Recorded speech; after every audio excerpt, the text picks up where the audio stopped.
I have something very important and near and dear to my heart to talk about today.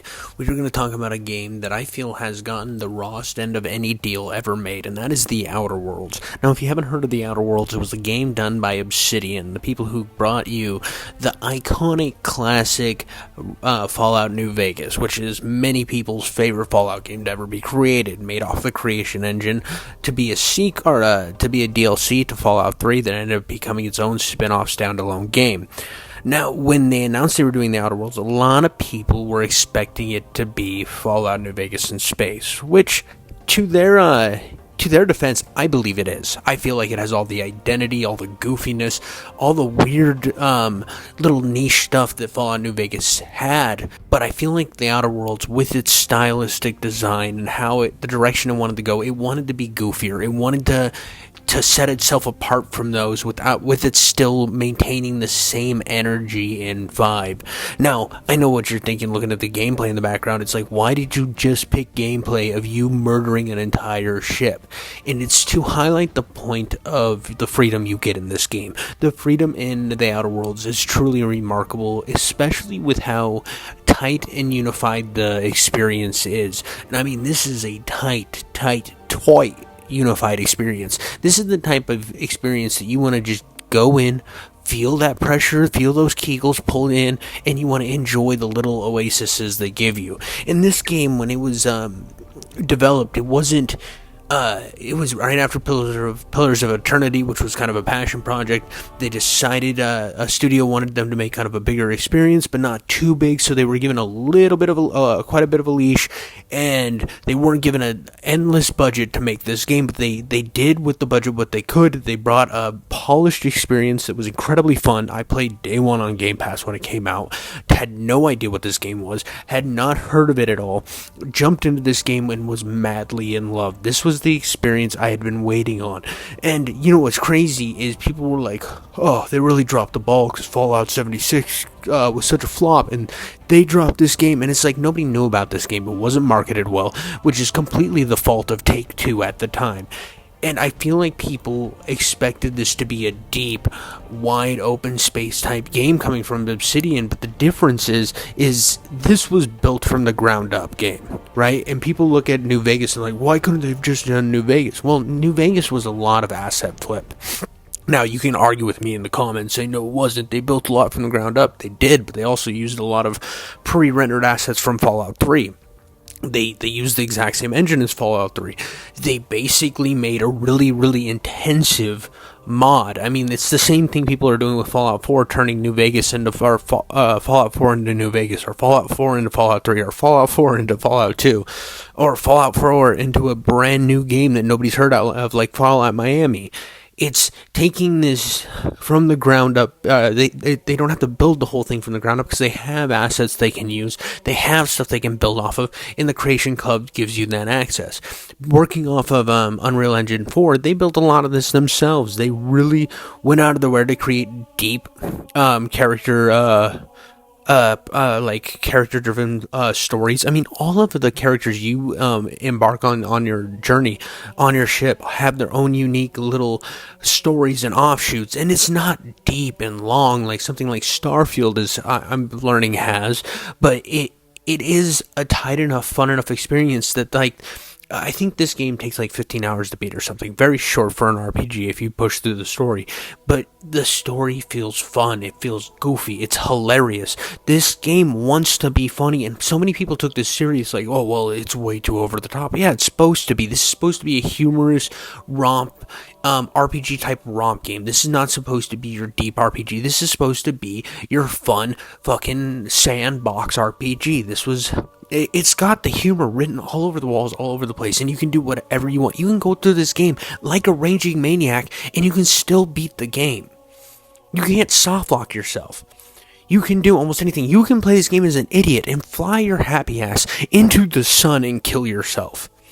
It gives you that type of freedom, which it's just fantastic that this game allows that.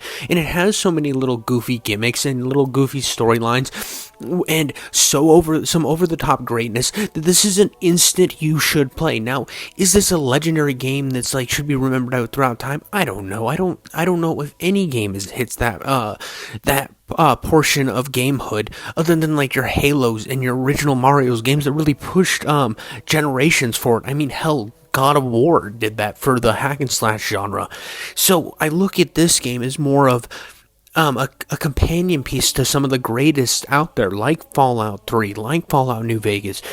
It sits in this really happy place with me where it's like, Cyberpunk in this game I love so much, and Cyberpunk at launch was an absolute cluster fire of a donut shit, and this game came out pretty polished. But both of these experiences I absolutely loved and thought that they deserved a place at the table. And with Starfield coming out, a lot of people are forgetting this game even existed. And I wanted Starfield to be a more serious version of this game, and so far that's what I'm getting. I still think I might like the Outer Worlds a little better because I love the charm, I love the humor, because it's that tongue-in-cheek type vibe that I get with this game. Really, really, like, embodies inside of me. It's like a termite that lives in my mind. I've beat this game more than I've beaten any of the Fallouts. Yeah, no, I have. And I like Fallout better. I do. I think they're better games, but it's because of how much of a tight experience of this game is, how great the DLCs are, how everything seems to meld and give you this very fun, like, almost linear game, but it's not linear because it's an RPG, and you get the exploration when you go to different worlds, but the worlds don't ever feel too big, and you feel like you can actually explore everything and don't feel like once you turn on the game, you're getting completely overwhelmed. You just kind of fucking vibe through this game. And I mean, it's one of those things that I can go back to this game, know that I can put a week worth of gameplay with work, even with me working a full-time job. I know that I can come home, grind some of this game, have a blast while doing it, have some fun, learn the stories, because even when this game starts, this game does something with its character thing where you're reading each one, and it's like, you're a grocery clerk, you're a loser, you're an idiot, you don't have like two brain cells to rub together, and it's like making fun of you at the beginning of the game, and everything is like a joke. And anyone I knew that reviewed this game, it's a lot of serious RPG guys that were like, it's a lot of nothing, blah blah blah, and it's like, you didn't get the game, you didn't fucking get it. I mean, that's fine. You'll probably tell me how it has some deeper political meaning, and it might, but I don't give a shit because it's so over the top that it felt like I was playing a Monty Python RPG. And that's what I got out of the Outer Worlds, is this Monty Python-like experience. It was like a 70s SNL skit, except for an RPG, and I fucking love it. With the 60s, late 50s, early 60s vibe to everything, it was just so goofy and so perfectly executed that I think the Outer Worlds is a must-play. I do think it's a game that you are better for having played, and you should play it like you're playing a Postal game, or you're playing... Postal's a perfect experience, or Saints Row, like 3. It's one of those games where you have the sandbox, you have your fun, you tear things up, it's got the cool science weapons, it's got cool character building, and you can really go ham. And I think that you should, I think that Obsidian really deserves their flowers here, and I can't wait for the sequel to this game. Hell, I can't wait for their next game, Avowed. But even Avowed, I'm not sure if I'm excited for that as much as I am Outer Worlds 2, because they proved themselves with Outer Worlds 2 to me. They proved themselves that they can make a fun, goofy game that they loved, that I can tell they loved, that I can tell they cared about and wanted to be great. And I felt like people jumped into the game expecting it to be different than it was, going in with preconceived notion that this was going to be Fallout New Vegas, but in space, and that's not what it is. It has some identity from Fallout New Vegas, you can feel it there, but at the end of the day, this was something that there was a lot of jokes that they left on the line. They had a lot of quest lines that are goofier than shit, that were really risky to do as a studio, and I feel like their risks, if this would have been any other studio, would have paid off. People would have been like, oh, look at what this goofy studio did. Look how different this game is. Some unknown did this, but because it was Obsidian, they had that prior game that they're like, well, it has to be like that because they made this legendary game of a quality pedigree that nobody can touch, and I think that's unfair. But anyways, guys, that's all I got for you today. I hope you enjoyed my video. I really loved Outer Worlds, and I hope you can tell that I really enjoy it in what I'm speaking here. Like, comment, and subscribe to my channel, you goddamn idiots. Love you. Catch you later.